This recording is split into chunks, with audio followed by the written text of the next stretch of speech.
Hello everyone, আসসালামু আলাইকুম। কেমন আছেন সবাই? আশা করি ভালো আছেন। আলহামদুলিল্লাহ, আমরাও ভালো আছি। আজ আপনাদের আমি দেখাবো আমাদের গ্রাম অঞ্চলে আমাদের মা চাচিরা, বোনেরা, ভাই বউরা কীভাবে একত্রিতভাবে হয়ে এই পিঠ মাজুনিগুলো বানায়, আর সবাই কি সুন্দর পরিবেশে এই পিঠ মাজুনিগুলো বানায়, আর কতটুকু মনোযোগ দিয়ে এই পিঠ মাজুনিগুলো বানায়। অবসর সময়ে বানালেও এই পিঠ মাজুনি থেকে আলহামদুলিল্লাহ আমাদের মা চাচিদের হাতে মাস শেষে ভালো একটা অ্যামাউন্ট চলে আসে। আর দেখতেই পাচ্ছেন এখানে অনেকগুলো পিঠ মাজুনি একসাথে রাখা। আর কতদিন লেগেছে এই পিঠ মাজুনিগুলো বানাতে, আর কিভাবে তৈরি করে রেখে দিয়েছে, আজ সেটাই নিয়ে থাকবে আজকের এই ভিডিও। এখানে আছে 2 রকমের পিঠ মাজুনি। আর পিঠ মাজুনিগুলো 2 রকম বলার কারণ হলো এখানে আছে একটা কালারফুল দিয়ে কিছু কররা বাইনের পিঠ মাজুনি, আর কিছু আছে কালারিং সুতা আর সাদা সুতা দিয়ে একটু নর্মাল বাইনের পিঠ মাজুনি। এই পিঠ মাজুনি কোনটা কোন কাজে লাগে সেটাই আজ আপনাদের সাথে আমি শেয়ার করব। সেটা হলো এই কররা বাইনের পিঠ মাজুনি দিয়ে তৈরি করা হয় দেশের বাহিরে, যার কাছ থেকে আমাদের এই সুতাগুলো দিয়ে যায় উনি দেশের বাহিরে এই পিঠ মাজুনিগুলো তৈরি করে পাঠিয়ে দেন। আর এই নর্মাল বাইনের পিঠ মাজুনিগুলো পাঠানো হয়, ওগুলো কাজে লাগে বাসাবাড়ির কাজে, যেমন থাল বাটি আর জিনিসপত্র ধোয়ার, পাতিল ধোয়ার কাজে। আর এই কররা বাইনের পিঠ মাজুনিগুলো তৈরি করা হয়, সেটা তৈরি হয় আমাদের শরীর মাজার জন্য। ওটা দেশের বাহিরেও চলে, দেশেও চলে। এখানে আমার মা চাচিরা, ভাই বউ আর বোনেরা কি সুন্দর করে একসাথে একত্রিতভাবে হয়ে এই পিঠ মাজুনিগুলো তৈরি করছে, সেটাই আপনাদের সাথে শেয়ার করছি।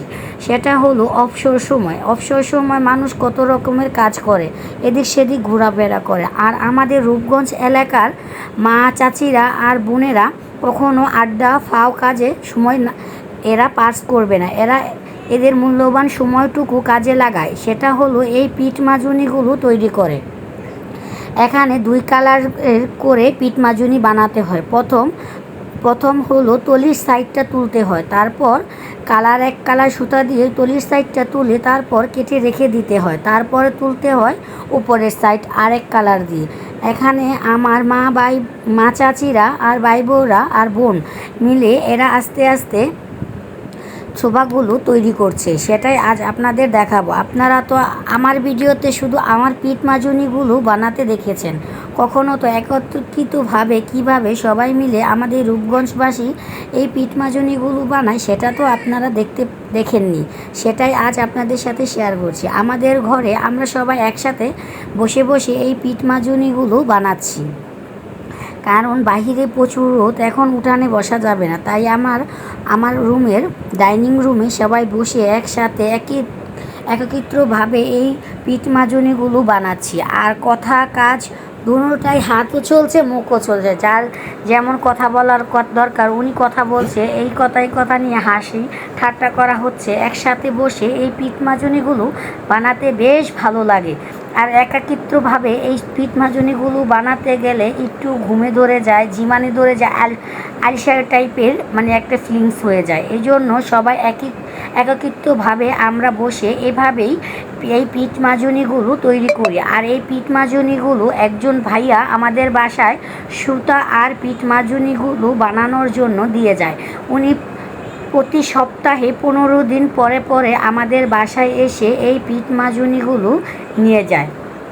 আর একটি পিঠ মাজুনির মজুরি আমি সেটা আজ আপনাদের সাথে বললাম না, অন্য একদিন বলে দেব। আর এই পিঠ মাজুনিগুলো সবাই একসাথে বসে বানাই। আর হলো 15 দিন পরে পরে এই সুতা যে ভাইয়াটা দিয়ে যায়, ওই ভাইয়াটা এসে আবার এই পিঠ মাজুনিগুলো এসে নিয়ে যায়। কারণ এই পিঠ মাজুনিগুলো উনি দিয়ে যায়, আবার উনি নিয়ে যায়, আর এটা পিস হিসাবে আমাদের মজুরি দিয়ে দেয়। আর এই সময়টুকু আমাদের মা চাচিরা যখন আজাইরা অবসর সময় পাস করে, তখন অন্যদিকে মনোযোগ না দিয়ে এই বসে বসে এই পিঠ মাজুনি বানায়। আর আমাদের মা চাচিদের মাস শেষে ভালো একটা অ্যামাউন্ট এদের হাতে চলে আসে। আর মহিলা মানুষের তো অল্প টাকায় হলে আলহামদুলিল্লাহ এরা অনেক খুশি হয়ে যায়। আর এই ভিডিওতে তো পুরাটা দেখানো সম্ভব না, আমি তো আপনাদের দেখিয়ে দিয়েছি কিভাবে বানায়। এনারা তো অবসর সময়টুকু 1-1.5 ঘন্টা বসে কাজ করে নিয়েছে, তারপর যার যার মতো তিনি বাসায় চলে গেছে। আর এখানে অনেকগুলো পিঠ মাজুনি আপনাদের দেখাচ্ছি। এখানে কররা বাইনের যে পিঠ মাজুনিগুলো আছে, এটা হলো লাল আর হলুদ সুতা দিয়ে তৈরি করা হয়েছে, আর এটা সবুজ আর কমলা কালার সুতা দিয়ে তৈরি করা হয়েছে। এটি হলো পিঠ মাজুনি, আর এটা হলো এক কারার সোবা, এক কারার পিঠ মাজুনি। আর একটা দেখাচ্ছি, এটা হলো মাসি সোবা। এক এক রকম এক এক কারিগরের কাজ, আর কাজগুলো যে ভাইয়া যেই রকম সুতা দেয় ওই রকম কাজ করা হয়। আর এটা হলো সাদা পিঠ মাজুনি এক কারার। এটা হলো এই পিঠ মাজুনিগুলো দিয়ে শরীর মাঝে আর হলো দেশের বাহিরে এভাবেই প্যাকেট করে করে দেশের বাহিরে পাচার পৌঁছে দেওয়া হয়। আর এই সাদা পিঠ মাজুনিগুলো কাজ লাগে বাসাবাড়িতে থালা বাটি আর বাথরুম টাথরুম যার টাইলস মোড়ানোর জন্য এই সাদা সোফাগুলো ইউজ করা হয়। আপনারা থালা বাটিও মোড়াতে পারবেন, ঘরের টাইলসে কোনো ময়লা পড়লে বা জিনিসপত্রে কোনো ময়লা পড়লে এটাও সুন্দর করে পরিষ্কার করে নিতে পারবেন। এভাবে ভাইয়াটা এসে এভাবে সোফাগুলো আগে বাস করে নেয়, বাস করে নেওয়ার পর সোফাগুলো সুন্দর করে গুনে প্যাকেট করে নেয়। আর বাসায় নিয়ে ভাইয়াগুলো এই সোফাগুলো প্রথমেই ওয়াশ করে 10টি করে পেটি বাঁধে।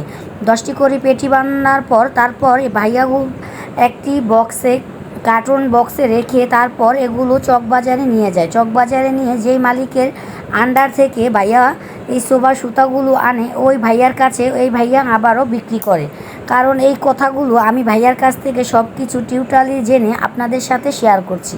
আপনারা তো আর জানেন না কিভাবে এই সোফাগুলোকে দেশের বাহিরে চলে যায়। আর ভাইয়া একটু ভালোভাবে পরিষ্কার করে এই সোফাগুলো দেয়, খালি ও ভাইয়া প্যাকেট করে দেয়। ওই ভাইয়া খালি দেশের বাহিরে যে জায়গায় এই সোফাগুলো পৌঁছানোর দরকার উনি এই সোফাগুলো ওখান পৌঁছে দেয়। আপনারা যদি চান আমাদের কাছ থেকে নিতে তাহলে আপনারা কমেন্টে বলে যাবেন, তাহলে আমরা একটি বিজনেস পেজ খুলব। কারণ এই কাজগুলো আমাদের মা চাচিরাই সবথেকে বেশি করে থাকে। এই কাজগুলো করার জন্য আপনাদের সাপোর্ট লাগবে। আপনারা যদি চান তাহলে আমি এই বিজনেস পেজটা খুলতে পারবো, আপনারা যদি না চান তাহলে তো আর আমি বিজনেস পেজ খুলতে পারবো না। আমি তো আরেকজনের ক্ষতি করে আমার বিজনেস পেজ খুলতে পারবো না। আমি যদি অনলাইনে পেজটা চালু করি তাহলে ভাইয়ার কোনো ক্ষতি হবে না, কারণ এভাবে যদি চালু করি তাহলে ভাইয়াটার ক্ষতি হয়ে যাবে।